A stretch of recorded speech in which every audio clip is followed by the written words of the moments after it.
Hey sahabat kakek Uban, apa kabar? Kita berjumpa lagi. Kali ini kakek ada di ketinggian di angkasa raya Indonesia. Wah, pemandangannya pokoknya nggak ada duanya. Makin cinta sama Indonesia.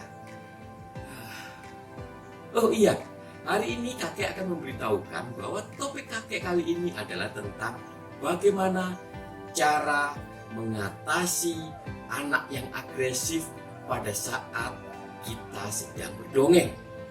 Ya kan, tentunya sahabat semuanya di rumah pernah mengalami hal itu pada saat berdongeng. Ada anak yang nangis, ada anak yang lari-lari, lempar-lempar, pokoknya bikin jalannya cerita jadi berantakan. Ya sudah, pokoknya ikuti saja bahasanya ya. Tetap di mana? Di YouTube channel Dongeng Kakek Uban ya. Terus jangan lupa di like, di share, di subscribe. Kenapa? Karena supaya banyak yang bisa belajar dari apa yang disampaikan oleh kakek. Iya enggak? Yaudah, kalian mau ikut jalan-jalan nanti nggak? Kalau takut ketinggian nggak usah ikut kakek ya. Oke. Waduh, makin keren nih. Wah, tadi kakek melihat ada burung elang segala. Ya sudah ya, kakek jalan-jalan dulu. Nanti kita ketemu lagi. Dadah.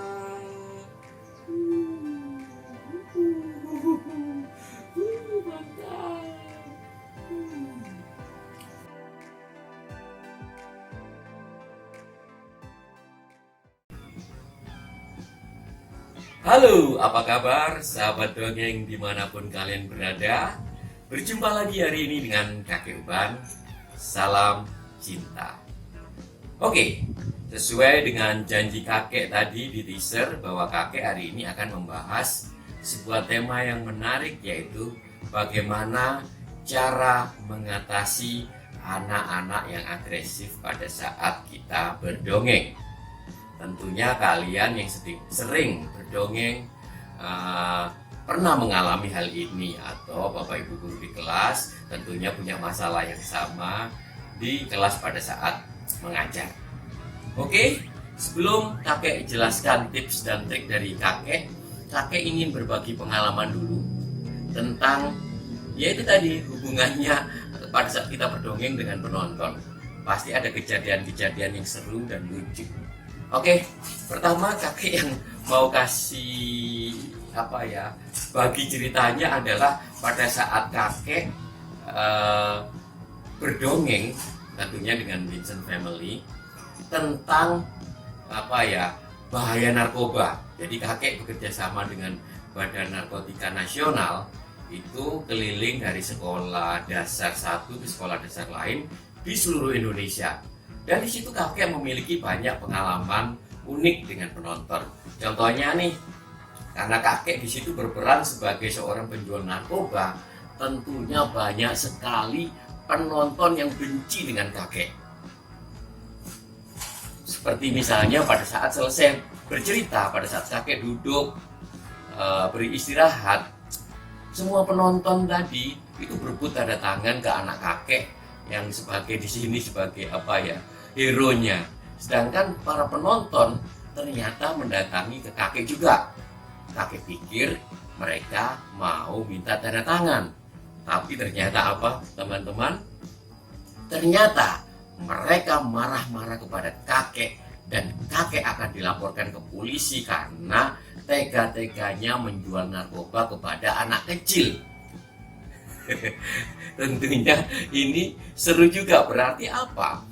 Berarti para penonton tadi benar-benar menjiwai, benar-benar mendengarkan ceritanya, sehingga di situ timbul ada kemarahan dengan para penjual narkoba ini yang notabene diperankan oleh kakek.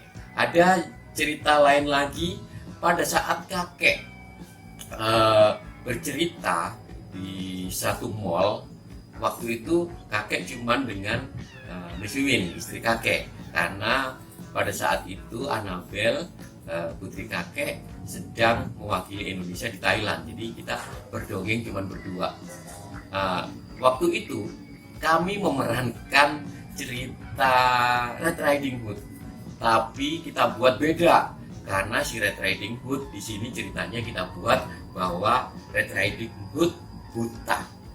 Nah, inilah letak permasalahannya, karena di sini tugas kakek sebagai seekor wolf atau serigala, kakek di situ tentunya akan memakan si Red Riding Hood. Dan apa yang terjadi pada saat kakek hendak memakan Red Riding Hood? Para penonton yang notabene anak-anak SD itu marah sekali kepada kakek. Kebetulan jadi panggung tempat kakek bercerita, di bawahnya itu ada hiasan-hiasan bunga-bunga sama kerikil-kerikil itu. Anak-anak mengambil kerikil dan bunga-bunga itu dilemparin ke kakek. Mereka marah, tega-teganya ya kamu mau memakan si Red Riding Hood padahal dia buta. Seperti itu. Jadi sebuah peran itu kalau benar-benar kita totalitas itu, anak-anak akan bisa terpengaruh, akan benar-benar masuk ke dalam cerita itu, dan mereka secara naluri mereka akan membela si yang lemah. Itu kejadian-kejadian lucunya lagi. Pernah lagi kita bercerita, tapi kejadian ini bukan menimpa kakek tapi menimpa Annabelle, si putri kakek. Jadi ceritanya pada saat selesai berdongeng, kita kan hendak pulang, tapi anak-anak jumlahnya itu sekitar 2000-an. Itu semuanya mengantri minta tanda tangan. Bayangin bagaimana riwayatnya mobil kakek dikelilingin orang sebanyak itu, digoyang-goyang karena susah melayani anak sebanyak itu. Tim kakek dan pihak sekolah pun nggak bisa mengatasi itu. Goyang-goyang, mereka berebut tanda tangan. Seperti itu kejadiannya. Dan pernah sekali waktu mobil kakek banyak dikempesin agar supaya si kakek dan tim, terutama Annabelle, tidak meninggalkan sekolahnya. Ini tentunya cukup menarik. Jadi bagaimana anak-anak sebanyak itu kita harus bisa pergi, tapi jangan sampai mengecewakan si anak. Tapi kejadian mengecewakan pernah juga kakek alami pada saat kakek berdongeng di Ternate. Jadi pada saat itu kebetulan pesawat kakek itu berangkat sekitar jam 2 siang. Jadi hari itu udah terlalu mepet waktunya, sedangkan anak-anak yang minta foto, minta tanda tangan itu masih banyak sekali. Kemudian pihak kepolisian menyelamatkan kami, dimasukkan ke mobil dan berangkat. Dan itu anak-anak penonton itu benar-benar histeris. Mereka marah kepada polisinya, memukul polisinya dan lain sebagainya. Tapi apa boleh buat, karena jadwal kakek harus segera pulang ke Jakarta, karena keesokan harinya kakek ada jadwal berdongeng di Jakarta. Apalagi, oh ya, pada saat kakek berdongeng bersama Vincent Family, berdongeng di Pulau Rotendao. Jadi ini pulau yang paling selatan, pulau terselatan dari Indonesia. Pernah kakek bercerita rencananya kita berdongeng itu sekitar pukul 10 pagi. Apa yang terjadi? Jam 7 pagi penonton sudah penuh di gedung tersebut. Mereka datang dari pelosok pulau menaiki truk-truk pengangkut sapi. Dan itu membuat kita terenyuh, membuat kita haru, bahagia. Karena apa? Mereka ini haus akan hiburan, haus akan hal-hal yang sifatnya baru.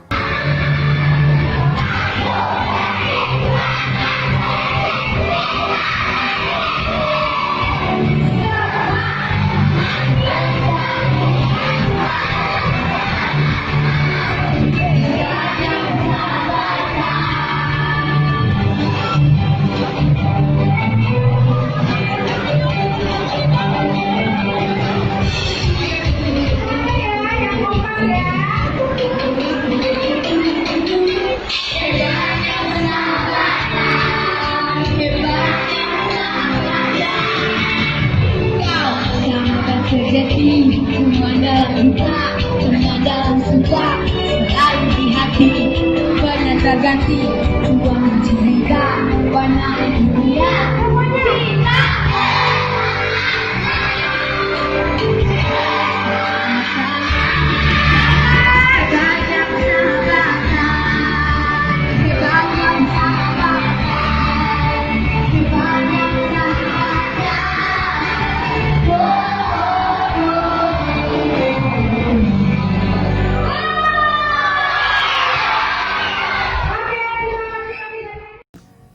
Oke, saya rasa itu. Sekarang kakek akan langsung masuk ke permasalahan. Jadi kalau penonton itu ada beberapa tipe. Tipe yang agresif, tipe yang normal-normal saja, dan tipe yang pasif. Kalau yang agresif memang ini mau nggak mau agak mengganggu penonton yang lain, karena anak-anak yang agresif ini selalu mencari perhatian dengan caranya sendiri yang tentunya akan mengganggu jalannya dongeng. Contohnya ada beberapa oknum atau satu oknum, biasanya anak yang agresif, dia selalu mengajak temannya, walaupun temannya pengen dengerin dongeng tapi selalu mengajak, kalau nggak mau kadang dicubit, dipukul, dan lain sebagainya. Bahkan kadang-kadang dia buat pesawat terbang dari kertas dilempar-lempar, jadi yang lainnya pun akhirnya terpengaruh dan ikut-ikutan. Atau ada lagi anak yang pada saat kita berdongeng dia berjalan aja berkeliling, itu kadang semuanya jadi melihat ke dia kadang berjalan lewat panggung turun lagi. Itu pernah kakek mengalami seperti itu. Kadang ada lagi yang menangis pada saat kita berdongeng. Tentunya ini akan memecah konsentrasi fokus para penonton. Tapi ada juga anak-anak yang pasif, yang pemalu, yang diem, bengong. Kita nggak tahu anak ini mengerti cerita yang kita bawakan atau tidak. Tapi ini selalu ada. Kalau yang normal sih ya wajar, mereka yang selalu mengikuti cerita, mereka antusias dan lain sebagainya. Tapi kelompok anak inilah yang kadang bisa mengganggu jalannya sebuah dongeng.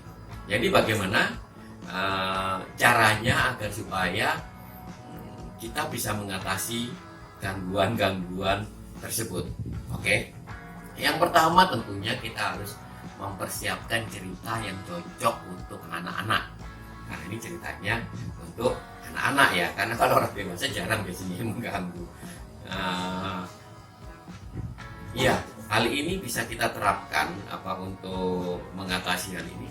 Kalau penontonnya, audiensnya nggak banyak, ya sekitar sampai 30-40 kan masih lah kita bisa terapkan ini. Tapi kalau seperti cerita-cerita kakek yang tadi, yang jumlahnya ratusan hingga ribuan, kita nggak bisa menerapkan ini karena terlalu susah, crowdnya yang banyak. Itu tentu kita nggak bisa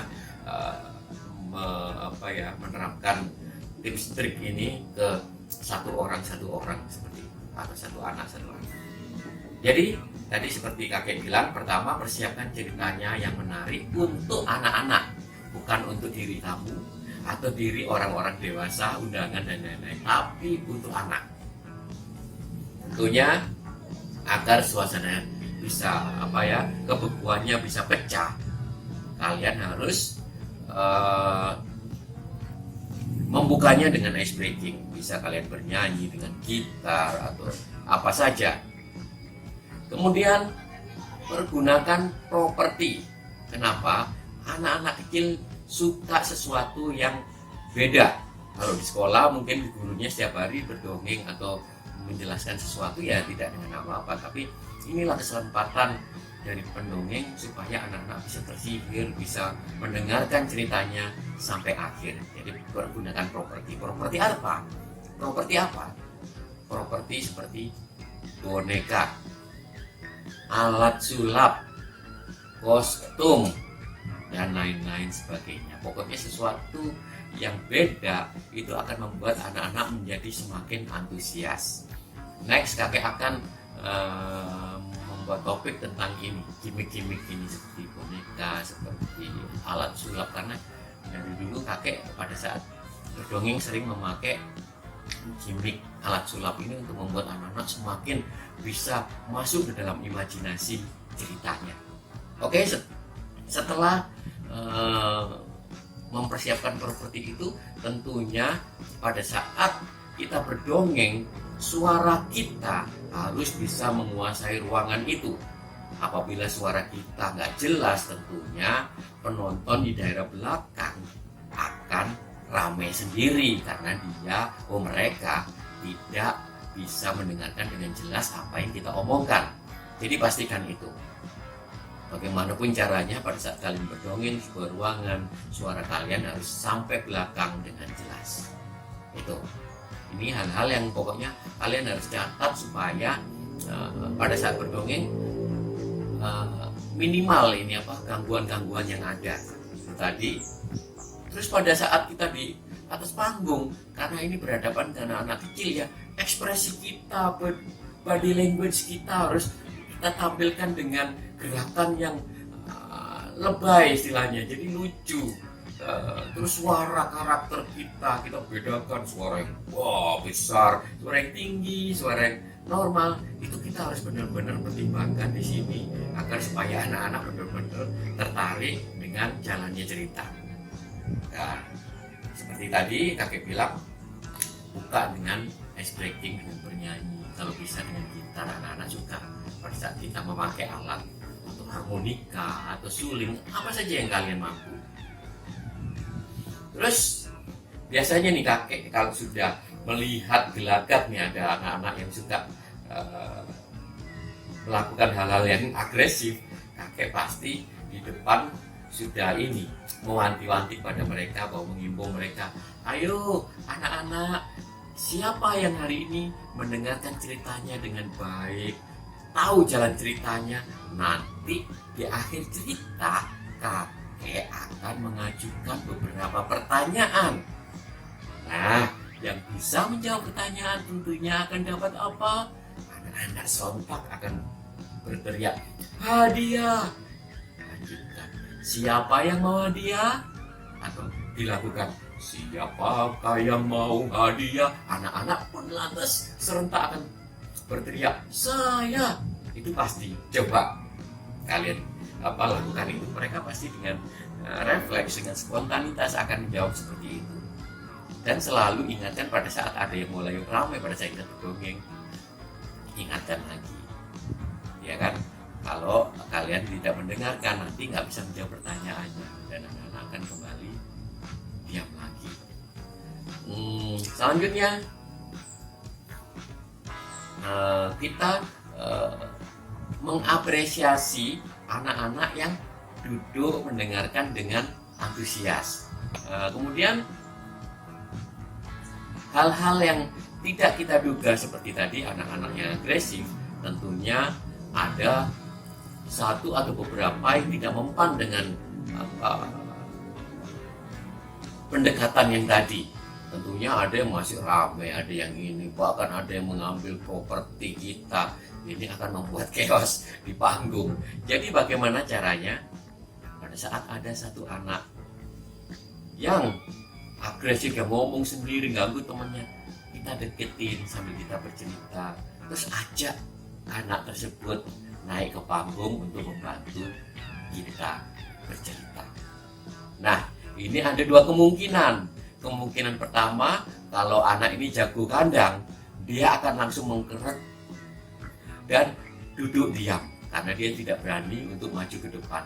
Dan pada saat anak kita ajak dan dia tidak berani, dia akan diam sampai cerita itu berakhir. Ini dari pengalaman yang kakek alami.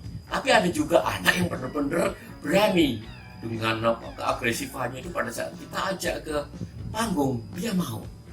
Terus apa? Lantas kalau cerita kita nggak ada rencana untuk melibatkan anak-anak, mudah, kita mesti berimprovisasi. Ini tugas seorang pendongeng, harus tahu dalam kondisi-kondisi darurat kita harus bisa berimprovisasi. Caranya gimana? Kalau yang pernah kakek lakukan, kita lantas memilih beberapa anak yang agresif tersebut untuk maju ke depan. Kita posisikan mereka, kita ajak mereka terlibat dan mereka akan senang. Caranya bagaimana? Mereka kan nggak tahu ceritanya. Mudah. Pada saat kita bercerita, kita libatkan si anak, ada yang menjadi pepohonan. Pepohonan mereka dengan apa? Pada saat kita bernarasi pepohonan, ditiup angin seperti melambai-lambai anak-anak, kita suruh seperti ini jadi angin. Atau kita jadikan pintu atau jendela atau apa. Ketika kita bernarasi dan si kakek pun membuka pintunya dan dia dengan suara dia akan berputar seperti ini seolah-olah pintunya terbuka, dan itu anak-anak akan suka dan itu antusias. Itu bisa-bisa anak-anak berebut untuk ikutan karena ini menarik untuk anak-anak. Jadi begitu tips dan trik yang kakek biasanya lakukan pada saat ada anak-anak yang agresif. Terus bagaimana nih kek pada saat ada anak yang pasif, yang diam, yang pemalu, pada saat nyanyi nggak mau ikutan nyanyi? Ada satu tips dari kakek. Jadi dekati anak tersebut, terus kita ajak semua penonton berdiri. Kita buat mereka bergandengan tangan membentuk lingkaran-lingkaran kecil, ada beberapa lingkaran, dan kita ajak bernyanyi bersama. Nah, nyanyinya seperti apa? Di sini senang, di sana senang, di mana-mana hatiku senang. Dan kita bisa pilih lagu-lagu yang lain juga yang bisa membuat anak itu pasti akan, walaupun diem aja pada saat kita sambil ajarkan mereka membentuk gerakan-gerakan gitu, lama-lama dia akan menikmati juga. Gak apa-apa, jangan dipaksakan untuk anak itu tiba-tiba menjadi berani, karena ini karakter anak nggak bisa kita rubah dalam waktu semalam. Tapi paling tidak anak-anak itu, anak yang pasif tersebut merasa dia dilibatkan, dia menjadi bagian di ruangan tersebut. Karena mereka kadang karena kakek dulu anak yang pemalu, jadi kakek merasa walaupun dalam keramaian kakek merasa itu sendiri. Kakek merasa mereka semuanya nggak melihat, dan kakek juga berharap semuanya nggak melihat kakek. Itu anak-anak yang pemalu seperti itu. Jadi dekatilah mereka, libatkan yang lainnya. Jadi dalam kelompok-kelompok kecil, dia lama-lama akan terbiasa itu. Begitu tips dan trik kakek menghadapi anak-anak yang memiliki masalah gak bisa diem, yang selalu pokoknya agresif, suka mengganggu yang lainnya. Mudah-mudahan kalian dapat mempraktekannya pada saat berdongeng. Tapi kalau kalian punya tips yang lebih keren, kalian bisa komen di YouTube kakek, dongeng kakek Uban. Nanti komen tersebut akan kakek baca. Nah, kalau itu bagus, kakek juga akan belajar dari kalian, dari para sahabat untuk belajar. Karena kita berdongeng itu, kita nggak ada yang paling hebat atau paling super. Karena kita dalam perjalanan ini kita selalu belajar, sampai kapanpun kita selalu belajar. Oke, sampai di sini dulu topik kakek, bagaimana cara mengatasi anaknya agresif pada saat berdongeng. Kita bertemu lagi di topik-topik yang lain, di bahasan-bahasan yang lain yang lebih keren tentunya. Oke, sampai jumpa lagi di channel YouTube Dongeng Kakek Uban.